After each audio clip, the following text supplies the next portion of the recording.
Sebuah gunung yang sunyi, bla bla bla bla. Semua orang melepas topeng mereka dan melemparkannya ke tanah. Misi kita telah selesai.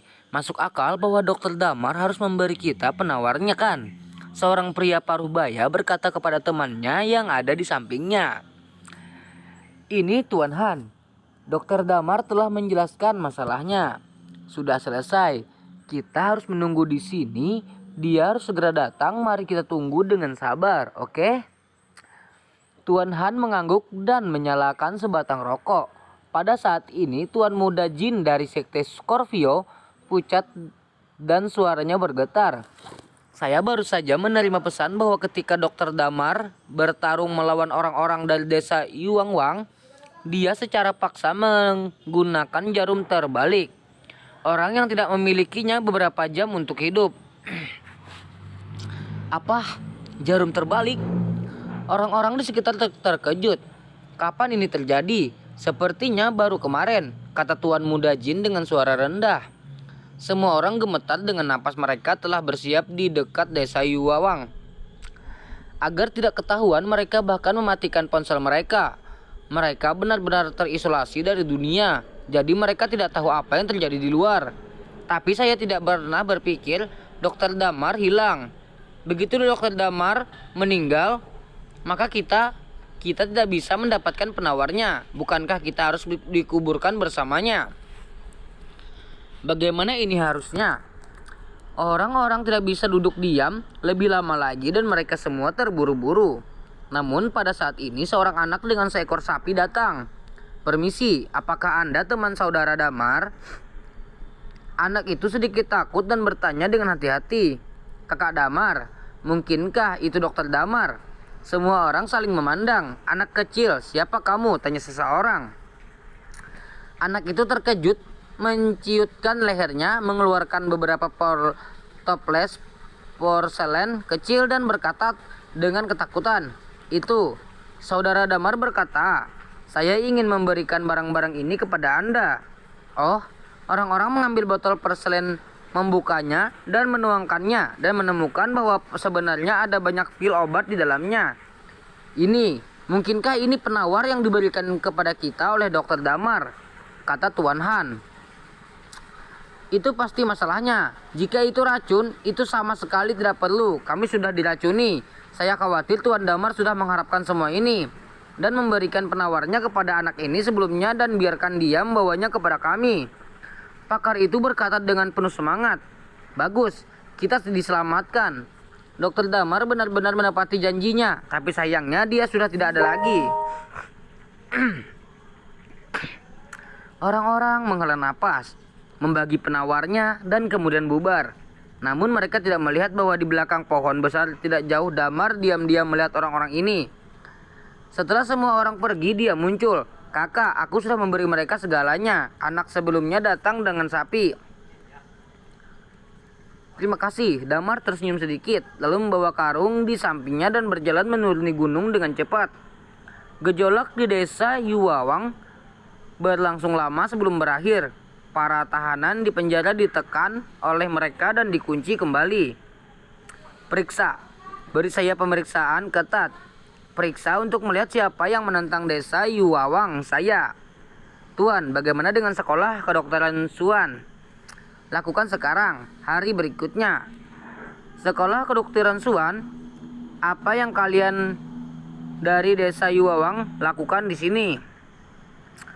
Gong Xiun dan Su Tian memimpin sekelompok orang untuk memblokir gerbang akademi. Mengawasi dengan waspada beberapa orang desa Yuawang yang berjalan di luar. Karena insiden pertarungan dokter sekolah Suan Yi harus menangguhkan pembukaannya untuk umum. Dan untuk mencegah balas dendam penduduk desa Yuawang, Su Tian, Gong Xiun, Yi Gui, Damar, dan lainnya ada di sini siang dan malam. Yi Gui, Damar telah memobilisasi para ahli dari Sekte Kaisar Timur dan mendistribusikannya kemana-mana. Tetapi di hadapan orang-orang kuat di desa Yuawang, bahkan jika orang-orang Kaisar Timur datang, mereka tidak dapat memastikan segalanya. Bagaimana dengan Yan Ker? Orang-orang dari desa Yuang yang dipimpin olehnya bertanya dengan dingin, "Apa? Kamu masih menginginkan Yanker? Kamu telah kalah dalam pertempuran melawan dokter. Ingin seseorang. Tidak mungkin," kata Sutian dengan marah. "Sekarang hidup atau mati Damar tidak pasti. Semua orang secara alami tidak menyukai orang-orang di desa Yuang. Jadi apakah kamu tidak membayar?" Pria itu berkata dengan acuh tak acuh. "Berurusan dengan seseorang bermimpi, aku menyarankanmu untuk segera pergi dari sini, atau ibuku akan melepaskan tanganmu." Gong Xiun memarahi dengan marah. Pria itu menggelengkan kepalanya, mengabaikan omelan keduanya dan berkata, "3 jam kemudian akan ada mobil yang diparkir di sini. Jika Anda memasukkan Yanker ke dalam mobil, maka sekolah Xuan Yi akan aman. Jika tidak, risiko Anda sendiri." Setelah mengatakan itu, dia berbalik dan pergi. "Sial, kamu berpura-pura jadi apa? Bawa aku pergi kembali." Sutian tidak bisa menahan amarahnya, memarahi dengan keras dan memimpin orang-orang untuk bergegas. Lawan melambaikan tangannya yang tiba-tiba, wush, beberapa jarum perak menusuk Sutian dan yang lainnya. "Apa?" Beberapa orang berteriak dan berguling-guling di tanah dan terus melolong. "Bunuh mereka sampai mati untukku!" Gong Xiun berteriak dengan marah. Pria di sebelahnya segera menodongkan pistol, tapi itu tidak sampai mereka menarik pelatuknya. Beberapa sinar dingin lewat, mereka yang mengeluarkan senjata semuanya tidak bisa bergerak. Sebuah jarum perak tertancap di dada mereka. "Segel jarum perak." "Apa?" Gong Xiun tercengang. "Anda dapat mencari pavilion." Pemimpin sekte Kaisar Timur kali ini adalah Yuan Xing, penatua tertinggi sekte Kaisar Timur. Setelah Damar menghidupkannya kembali, Yuan Xing berterima kasih kepada Damar dan bersumpah untuk mengikutinya. Tetapi ada juga banyak masalah di dalam sekte Kaisar Timur, dan Damar tidak berani merekrut terlalu banyak orang dari sekte Kaisar Timur. Terutama setelah pertempuran medis, banyak orang dari Kaisar Timur percaya bahwa Damar mungkin telah meninggal, dan para tetua di aula telah berbeda pendapat dan menambahkan tahta pemimpin. Oleh karena itu, untuk menstabilkan agama Timur sendiri, Damar meninggalkan Liu Ma di agama dengan tim perintah Long Xianghong untuk duduk di agama Timur. Ruang rapat orang-orang dari desa Yuang ada di sini. "Cepat sekali, kupikir mereka harus menunggu 2 hari lagi." Yuan Xing mengelus janggutnya dan mengerutkan kening. "Tuan Yuan Xing, apa yang harus kita lakukan sekarang?" tanya Qin Bosong. "Para prajurit akan memblokir air dan menutupi tanah. Karena desa Yuang bermaksud menggunakan kekuatannya, mengapa kita harus takut?" Yuan Xing bersenandung. "Itu benar. Singkatnya, kita tidak boleh menyerahkan Nona Yanker. Kalau tidak, apa yang akan kita lakukan untuk menemui Dokter Damar?"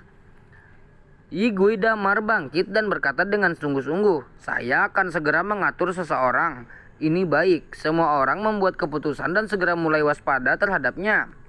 3 jam kemudian, sebuah mobil bensel berhenti di depan gerbang Fakultas Kedokteran Xuan Yi. Seorang pria mengenakan kacamata hitam dan tunik Cina keluar dari mobil. Mereka membuka pintu kursi belakang dan berdiri di sampingnya selama 5 menit. Setelah 5 menit berlalu, pria itu menutup pintu dan pergi. Dan pada saat Bentley pergi, menjatuhkan. Sebuah seruling berirama tiba-tiba terdengar dari pinggiran sekolah Xuan Yi. Kemudian sejumlah besar ular, cacing, tikus, dan semut berbalik dari dinding dan bergegas ke bagian dalam ke akademi. Setelah lebih dari 10 tahun, mobil berhenti di gerbang lagi dan hampir 100 angkat turun dari mobil. Orang-orang ini semuanya adalah orang-orang dari sekolah kedokteran Xuan Yi. "Rebut langsung," pemimpin itu berkata dengan ekspresi kosong. "Siapa yang berani berhenti, bunuh." "Ya." Kerumunan bergegas masuk. Jauh di pegunungan, di dalam gubuk yang bobrok dan lusuh, seorang pria muda yang terkenal berdiri di samping tempat tidur. Dia melihat orang tua yang sekarat di tempat tidur dan menggelengkan kepalanya dengan lembut. "Ya tua, Aku tidak berharap melihatmu selama beberapa tahun dan kamu sudah menjadi sangat tua. Itu benar-benar menyentuh. Tuan, saya tidak berharap melihat Anda lagi sebelum saya mati. Saya benar-benar tidak menyesal. Orang tua itu mengulurkan tangannya dengan gemetar, memegang pergelangan tangan Damar dan berkata dengan penuh semangat, "Yi tua, kamu terlalu terobsesi, terlalu banyak bekerja dan kelelahan. Kamu bisa dengan mudah hidup hingga berusia lebih dari 100 tahun. Tetapi sekarang kamu sangat tertekan. Dan kamu memiliki sedikit nyawa. Sayang sekali, sayang sekali." Damar menggelengkan kepalanya lagi dan lagi. Melepaskan tas jarum dari pinggangnya dan mengeluarkan jarum perak. "Saya akan membantu Anda memperpanjang hidup Anda sehingga Anda dapat hidup 3 atau 5 tahun lagi." "Tidak, guru, jangan," kata lelaki tua itu tiba-tiba. "Hah?" Damar menoleh. "Guru, sudah cukup. Lelah juga saya mengikuti instruksi leluhur saya dan saya akan tinggal di sini selama sisa hidup saya. Saya tidak ingin tinggal di sini lebih lama lagi. Aku ingin istirahat." Pria tua itu membuka mulutnya dan suaranya menjadi lebih lemah. Damar menatap lelaki tua itu dalam diam dan menghela napas. "Lupakan saja, karena kamu mengatakan itu maka aku bergantung padamu. Terima kasih, guru." Pria itu gemetar dan meraih tangan Damar. "Kalau begitu rumah gua surga ini aku akan menyerahkannya padamu, guru. Aku di sini kali ini untuk penyembuhan." Damar menggelengkan kepalanya. "Guru, Anda adalah satu-satunya orang yang telah memahami gua tempat tinggal surga dan manusia selama ribuan tahun. Jika Anda tidak dapat menjaga tempat ini, siapa yang harus menjaganya?" Orang tua itu berkata dengan lemah. "Yi tua, aku belum menyelesaikan urusanku dan aku tidak akan tinggal lama di sini. Belum lagi Heaven and Human Sand Mansion tidak perlu dijaga. Hanya perlu menunggu." Damar menghibur dengan suara rendah. Orang tua itu memandang Damar lalu menghela napas lega dan berhenti mengucapkan sepatah kata pun. Perlahan laki tua itu memejamkan matanya. Damar menghela napas dalam-dalam dan meletakkan tas jarum di sebelahnya. Lau Yi tidak memiliki anak perempuan dan tidak khawatir. Jika dia ingin pergi, Damar tidak akan memaksanya. "Yi tua, aku akan memberimu satu perjalanan terakhir." Damar bangkit dan berencana untuk membawa orang tua itu untuk dimakamkan. Pada saat ini, ada langkah kaki yang ringan dan cepat di luar pintu. "Zhou Yu, dari keluarga Zhou, tolong lihat Immortal Yi. Immortal Yi, tolong bertindak cepat dan selamatkan ayahku." Sebuah suara hormat terdengar. Pada saat ini ada langkah kaki yang ringan dan cepat di luar pintu. "Zhou Yu, dari keluarga Zhou, tolong lihat Immortal Yi. Immortal Yi, tolong bertindak cepat dan selamatkan ayahku." Sebuah suara hormat terdengar. "Kamu terlambat, Immortal Yi telah meninggal." Damar berjalan keluar dan dengan tenang menatap orang ketujuh dan kedelapan di luar. Apa? Kerumunan berubah. Immortal Yi meninggal? Tidak mungkin. Immortal Yi sepertinya peri. Bagaimana dia bisa mati? Pasti palsu. Jika kamu tidak percaya, tubuhnya ada di dalam. Dan aku akan menguburkannya. Damar berkata dengan tenang, tidak repot-repot memperhatikan orang-orang ini dan pergi ke rumah untuk sibuk. "Adik kecil, tunggu sebentar." Pada saat ini seorang pria paruh baya bergegas ke depan dan membungkukkan tangannya kepadanya. Adik laki-laki berani bertanya, "Siapa kamu?" "Tapi murid utama Immortal Yi." Aku tidak." Damar menggelengkan kepalanya. "Tidak." Beberapa orang saling memandang dengan kekecewaan di mata mereka. Apa hubungannya antara adik laki-laki dan Tuan Yi? "Kenapa kamu ada di sini?" Pria payuh baya itu bertanya lagi. "Saya Tuan Lau Yi," kata Damar acuh tak acuh. Kata-kata itu jatuh ke tanah dan semua orang tercengang. "Apa? Yi, Tuan Yi? Apa kamu bercanda? Immortal Yi sudah mati, beraninya kamu menghinanya, itu terlalu berlebihan." "Berapa umurmu?" "Tidak setua anakku." Orang muda tidak tahu bagaimana harus bersikap. Kesopanan macam apa? Semua orang sangat marah, meniup janggut mereka dan menatap Damar sedikit menyeringit. Terlalu malas untuk menjelaskan kepada mereka, jadi dia membawa tubuh Lau Yi dan pergi untuk menguburkannya. "Adik laki-laki, tunggu sebentar." Pada saat ini pria payuh baya itu bertanya, Sedikit mengerti. Kalau begitu, bisakah kamu membantu kami melihat pasien-pasien memiliki identitas unik? Dia tidak terlalu sakit sekarang. Jika dia tidak dapat disembuhkan, dampaknya akan belum pernah terjadi sebelumnya. Adik laki-laki Yi, Sensian tidak ada di sini. Kita hanya bisa berbalik padamu. Bagaimanapun, tolong ikut kami untuk melihat pria payubara itu, berkata dengan penuh berharap. Saya tidak bebas. Anda dapat menemukan orang lain, kata Damar dengan tenang, tidak mengambil hati. Adik kecil, dengarkan aku. Pria paruh baya itu cemas berpikir sejenak, tiba-tiba mendekati Damar, mengeluarkan sertifikat dari saku jaketnya dan menyerahkannya. Damar membawanya, membukanya, dan matanya tiba-tiba menengang. Adik kecil, masalah ini sangat penting. Dampaknya parah. Jika kamu bisa menyembuhkannya, tolong bantu, kata pria paruh baya itu.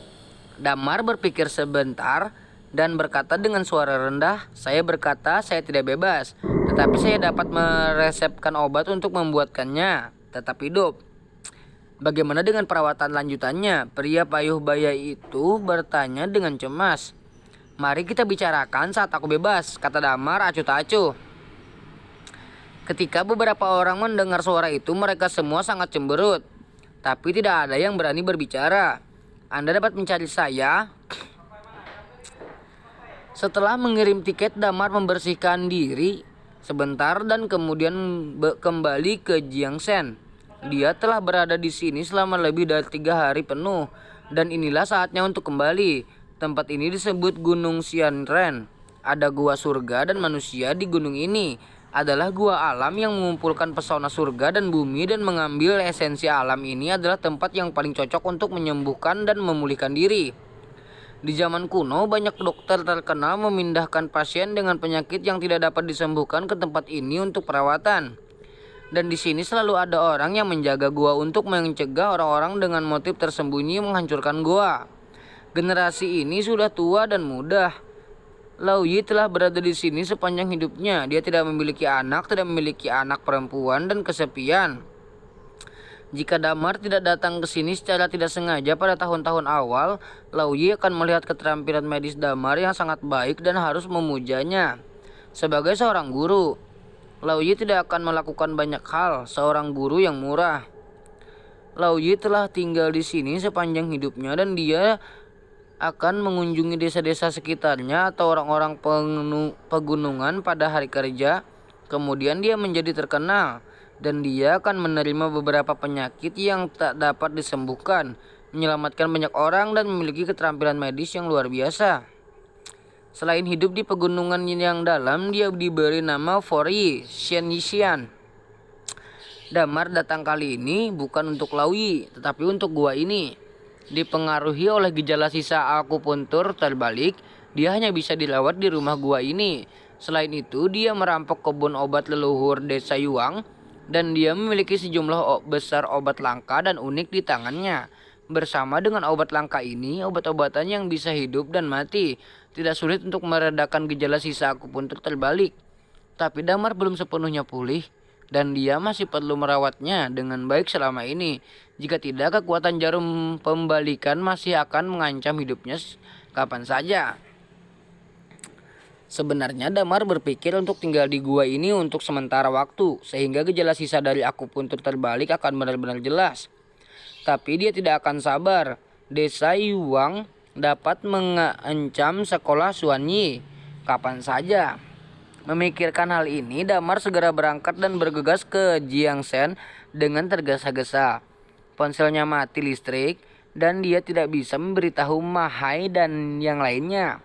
Dia berjalan terburu-buru, dan dia bahkan tidak membawa uang tunai. Jadi dia hanya bisa menghentikan taksi dan berkendara ke Jiangsen. Sopir taksi itu enggan. Dia melihat Damar dari atas ke bawah. Meskipun Damar Sen sangat tampan, setelah dia keluar dari istana surgawi, wajahnya menjadi lebih tampan, bahkan lebih tampan dari sebelumnya. Bahkan pria itu sedikit bergerak ketika melihatnya. Tetapi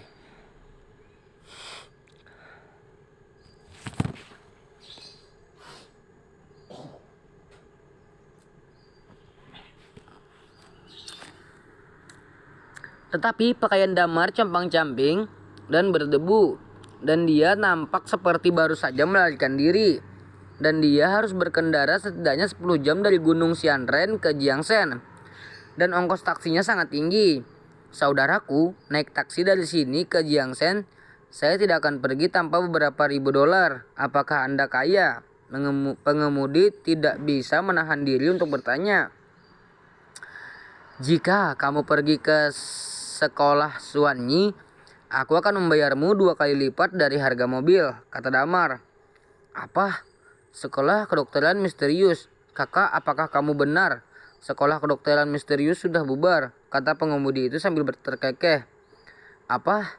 Napas Damar gemetar, tubuhnya mencondongkan ke depan dengan tajam dan dia menatap pengemudi dengan mata lebar. Katakan lagi, apa yang terjadi dengan sekolah Suwanyi? Sekolah Suwanyi hilang, apakah kamu tidak tahu? Itu ditutup kemarin, banyak orang ditangkap, para pasien di dalam semua dipindahkan ke rumah sakit. Sekarang pintu sekolah Suwanyi ditutup. Supir itu terkejut menatapnya. Mustahil.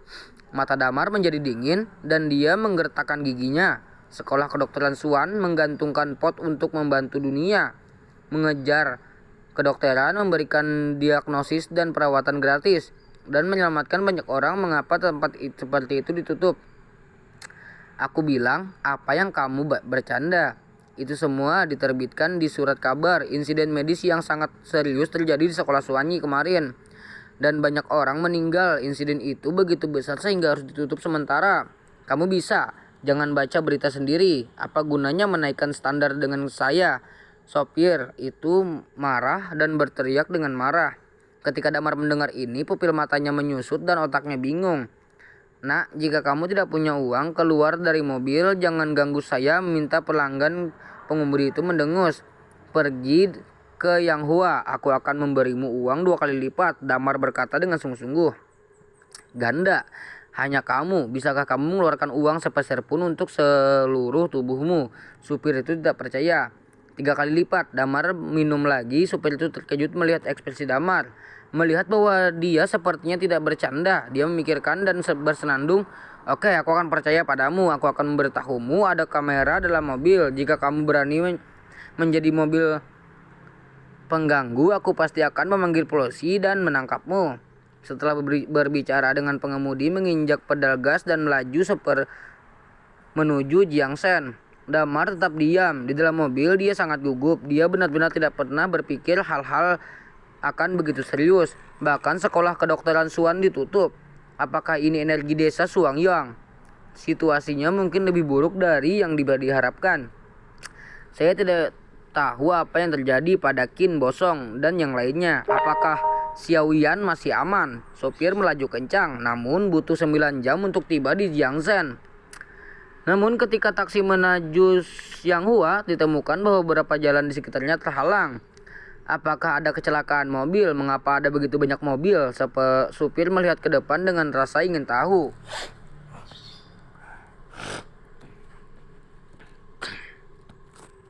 Pada saat ini, klakson ambulan berbunyi dari belakang taksi. Supir buru-buru mengebor mobil ke celah di sampingnya dan memberi jalan ke ambulan di belakang. Namun ambulans melewati satu demi satu sebanyak 6 mobil pergi. Apakah ada kecelakaan lalu lintas besar? Mengapa ada begitu banyak ambulan? Tanya pengemudi itu aneh menjulurkan kepalanya keluar jendela. Pada saat ini Damar mendorong pintu terbuka. Sialan, kamu benar-benar ingin keluar, bocah, jangan lari. Pengemudi dengan cepat keluar dari mobil dan mengejarnya, tapi Damar sepertinya tidak bisa mendengarkannya dan bergegas ke markas Chow Yang Hua. Namun ketika dia mencapai markas Yahua, langkahnya berhenti. Saya melihat bahwa semua pintu masuk dan keluar dari markas Yahua telah diblokir, dan sejumlah besar staf medis membawa tandu dan mengeluarkan satu demi satu tubuh dari dalam perusahaan Yahua. Ya, itu adalah mayat. Murid Damar terkunci rapat, dan dia tercengang. Dia bisa melihat orang-orang berbaring di tandu, semuanya terengah-engah. Meskipun staf medis akan terus mengambil tindakan penyelamatan, orang-orang ini telah kehilangan pernapasan dan detak jantung mereka, dan tidak memiliki cara untuk pulih. Pada saat ini Damar melihat sosok yang dikenalnya dan seluruh kepalanya akan meledak. Mahai, Dia segera bergegas buru-buru mencubit jarum dan menusukkannya ke leher pria itu. Dalam sekejap pria itu gemetar. "Hei, kamu ngapain? Siapa kamu?" Staf medis yang membawa tandu buru-buru menghentikannya, lalu temannya Damar buru-buru menjelaskan dan berteriak pada Mahai. Mahai, apa kabar?" "Damar, Direktur Damar." Mahai membuka matanya dengan susah payah dan berkata dengan lemah, "Kamu akhirnya kembali. Apa yang terjadi? Siapa yang melakukan ini?" Damar bertanya dengan penuh semangat. Pergi ke nomor 222 Mayau Road. Pergi itu," kata Mahai lemah. Pada saat ini staf medis juga mendorong Damar pergi. "Tidak, 22 Jalan Mayau." Damar membeku di tempat, bergumam pada dirinya sendiri. "Anda dapat mencari." Damar menemukan karyawan Yang Hua untuk membayar mobil dan bergegas ke Jalan Mayau nomor 222. Sopir mendapat 3 kali lipat harga dan dengan sangat gembira dia melambaikan tangannya. Pesanan ini gratis. Kemudian dia berangkat lagi dengan Damar. Nomor 222 Jalan Mayau jaraknya relatif jauh dan butuh waktu lebih dari setengah jam untuk sampai. Terletak di pinggiran kota dengan lalu lintas yang lebih sedikit dan cukup tenang. Setelah keluar dari mobil, Damar berjalan menuju gedung tua di jalan di depannya. Di lantai bawah ada bengkel mobil, dindingnya gelap dan bau olinya kuat. Damar berjalan menaiki tangga sempit di sebelahnya. Lantai kedua. Tuk tuk tuk, Damar mengetuk pintu, tapi tidak ada yang datang. Damar sedikit mengernyit dan menempelkan telinganya ke pintu, tapi terdengar suara dengusan pelan dan cepat dari sisi lain pintu. Tampaknya orang-orang di dalam sengaja menyembunyikan gerakan mereka agar tidak terdengar oleh Damar di luar pintu. Memikirkan hal ini, Damar tidak ragu-ragu meletakkan tangannya di kenop pintu dan kemudian membantingnya, menariknya keluar. Ledakan.